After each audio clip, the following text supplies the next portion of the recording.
what's up? It's Josh from the Dialed In Hunter. We're talking about shelters for backpack hunting today. So I just recently wrote a post on my blog kind of going over 5 tips for choosing a backcountry shelter.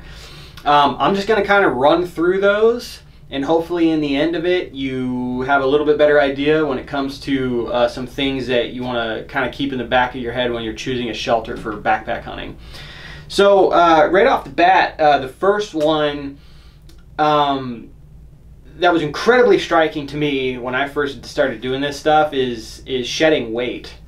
Shelters can be pretty heavy. The first backpack hunting shelter I ever had, it was 7 pounds. It didn't fit in my backpack. I had to strap it to the outside, which if you can avoid doing that, like your pack is gonna like carry weight so much better. Just having everything in the pack close to your back, as far as like weight distribution goes, it's gonna work a lot better for you. But doing that got me out in the field, and that's what's important. So if you got to do that, then do it. It's better than not going out. But shelters are a fantastic area to shed weight in your backcountry system. Okay, the same can be said for sleeping bags, in my opinion, and sleeping pads. So 7 pounds, that was the first shelter I had. I went from that to now I'm running this one here. This is 1 pound 5 ounces. This one here is right around 2 pounds, right around that mark. And this here is 2 pounds 11 ounces. Vastly different than carrying 7 pounds. The other thing about that is it fits inside the backpack.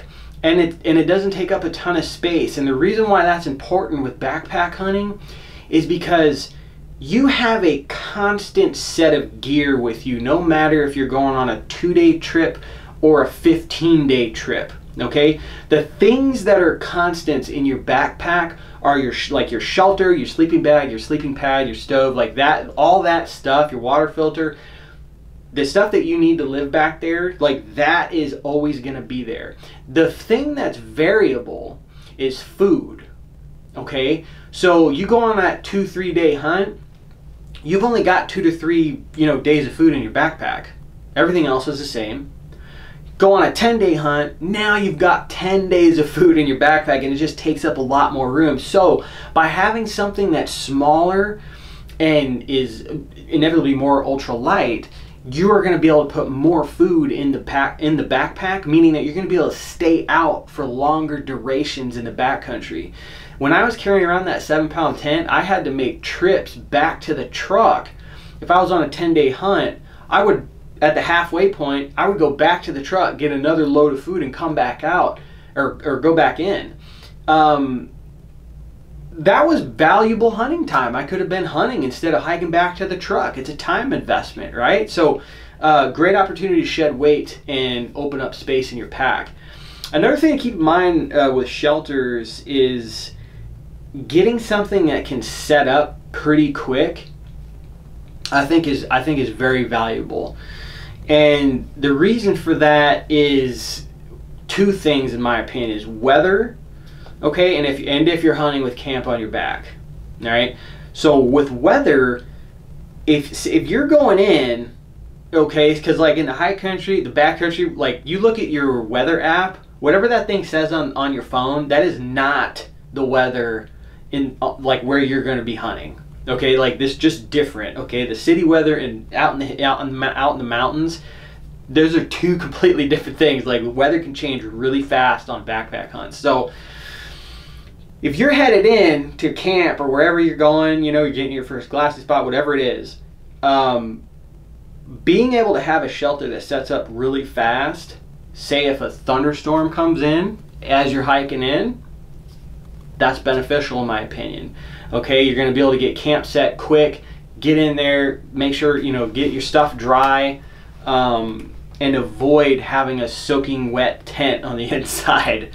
All right, and if you're the other thing is hunting with camp on your back. If you're hunting with camp on your back, you're literally tearing down and packing up your tent every single day. Okay, so say you're out on an elk hunt and you're just kind of following the elk wherever they go and you're sleeping wherever you end up, doing this is going to get really monotonous, man, if you have like a tent that's a pain in the butt to put away or set up. Okay, so I would suggest doing like research onto whatever shelters you're looking at. Look into, you know, look at reviews and stuff. Look at how easy, how big of a footprint does it take up, stuff like that. If you're hunting in really, really steep country, having a shelter that takes up a really big footprint might be an issue, okay? Rather than if you're hunting in flatter country, it's not a big deal because you're going to have the room. So that's definitely something to keep in mind. I mentioned, you know, when you start looking at all these shelters and stuff, and I think a really good resource for that is backpacking websites, okay? We have a tendency, and it's kind of funny, a lot of this gear for backpack hunting, we automatically look towards hunting companies, which is great, okay? I love supporting hunting companies, but we are backpacking with weapons, okay? So taking the advice of, you know, that's on some of these actual like backpacking sites, I think is incredibly valuable. You know, they're out there doing the same thing that we're doing. They're living in the backcountry. They're just not hunting. And a lot of them, you know, especially through hikers, these folks are like living in the mountains for, you know, 5-6 months or something like that. You know, like our measly 5 to 10 days is nothing compared to what they're doing as far as like putting gear to the test. Okay, so I think it's valuable paying attention to sites like a couple good ones is backcountry.com, backpacker.com. These places are great. They sell great gear, and all this stuff is going to work great for backpack hunting. And while you're doing that, while you're looking at all of these shelters and stuff, I didn't pay attention to this when I first got into this, is getting something that is a side entry shelter rather than a front entry shelter. Like, whatever you go with is totally fine, but it was something that I never considered. It never crossed my mind. For the most part, I always ran side entry shelters. So that big 7-pound tent, that was a side entry shelter. It was very comfortable. It worked out great, except for the weight and the space, how big it was. And now today, I prefer a side entry shelter as well. I just think it's a lot easier to get in and out of the shelter. Having something with vestibules, like dual vestibules, I think is awesome. This shelter here, I've talked about this shelter a lot. It's like my favorite backpack hunting shelter, Nemo Hornet 2-person tent. It's got 2 doors, 2 vestibules. That's great for storing gear under, and it's really easy to get in and out of. Rather than this one, I really love this shelter. This is the Spike 1-person shelter, the Nemo First Light version. This is a front entry, okay? It's also 1 pound 5 ounces. So if I'm going super ultra light, and I just want to like shed as much weight as possible, I'm going to bring this with me, but I'm going to have to deal with the front entry thing. Here's what I'm talking about, okay? Getting in and out of a front entry shelter is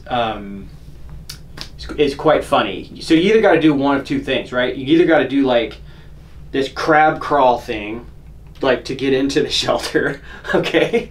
Or you do what my buddy Emery over at the Byland podcast, he calls it the front dive. And you dive into the shelter and then turn around in there in order to get into position to sleep.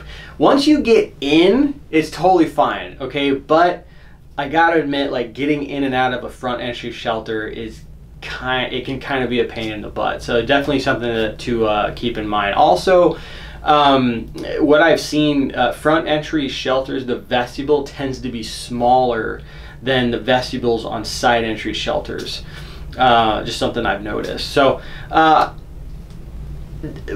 of the last things I'm going to leave you with here is, as you are negotiating your way through looking at backpack hunting gear, the shelters and stuff, you're going to know, like, this stuff is expensive, okay? Like, it's so funny that we spend like so much money to go live in the dirt, but The fact of the matter, though, is it's absolutely worth it, in my opinion. It really is. I can compare this to any other piece of gear that I have, like optics, backpacks, boots. You know, in the beginning, you know, I think the natural tendency for a lot of folks is to err on the side of trying to not spend that much money. I understand, I get it. Okay, it sounds insane spending $400 on a shelter. But as you kind of go through using that stuff, like I remember the first backpack hunt I ever did, I was heading in. I was only 2 nights, okay? I was only going in for 2 nights. My pack had to be 60 frickin' pounds, all right? And like 50 yards down the trail, I'm sitting there like, man, how can I get my backpack more lightweight? Okay, and then it started making a little bit more sense to like spend some money in some particular areas of my backpacking system. Okay, and shelters are no exception to that. It's worth it, you know. Like if you look back on all the stuff, like, you know, backpacks for instance, like I used to try to cheap out on backpacks when I first started doing this. If I look at the amount of money that I spent in the beginning buying backpacks that weren't that great, I spent way more money than if I would have just bought the one that I wanted right off the bat. Okay, so it's definitely worth it. Bite the bullet. You know, this stuff is good. Do your research, like look up reviews on this stuff, pay attention, email people, send people messages on Instagram, whatever you got to do to get insight on this gear before you pull the trigger. But my advice is to pull the trigger on it and know that, you know, it's worth it. Aside from that, something else I didn't mention in the article that I wrote was kind of talking about, you know, floorless versus bathtub floor in shelters. I really think this is a reflection off of where you're hunting, plus like your own, you know, type of style. For me personally, I live down here in Arizona. During the warmer months, I would never ever consider running a floorless shelter ever. I've had friends that do it during the summer and automatically hate it, and they'll never do it again. We got chiggers here. There's, you know, rattlesnakes, tarantulas, scorpions. And if you ask me, that's just kind of, the chiggers thing is absolute murder. If you've never had that before, that is like, it's mosquito bites on steroids that last like 3 weeks. So not a fun time. They're in a lot of the bear country that we have out here. That's where I spent a lot of time. So it's more of a, aside from the whole chigger thing, like it's really more of a like a mental thing, you know. Like I feel like if that's gonna cause you to get less sleep because you're sitting there wondering if like you're gonna wake up and scorpions on your face or something like that, like I don't think it's worth saving the weight of a floor. I just don't. So but you know, like I've got friends like in Idaho, Colorado, Montana, stuff like that. They love running floorless shelters. Awesome. I would definitely consider running a floorless here in Arizona, say, you know, in the winter months. I would totally do that because all that stuff, like the chiggers and stuff, is they're not out. So, you know, it makes sense to do that. I just haven't done it yet because, I mean, I just don't see the point, me personally, in like buying a shelter specifically for December and January in Arizona. So that's just me. That's my spiel kind of on like the floorless thing. I mean, it's really, though, it's really up to you. You know, everybody's got their own style, and you need to take that into consideration when you're choosing a shelter. So that's my thing on shelters. That's my thoughts on it. If you want to learn more about backpack hunting, I actually just wrote a book. It's called Becoming a Backpack Hunter. It's a beginner's guide to hunting the backcountry. It is a from front to back look at backpack hunting, from you don't even know if you want to backpack hunt all the way to you're packing an animal out back to the truck. Everything in between that is covered in the book.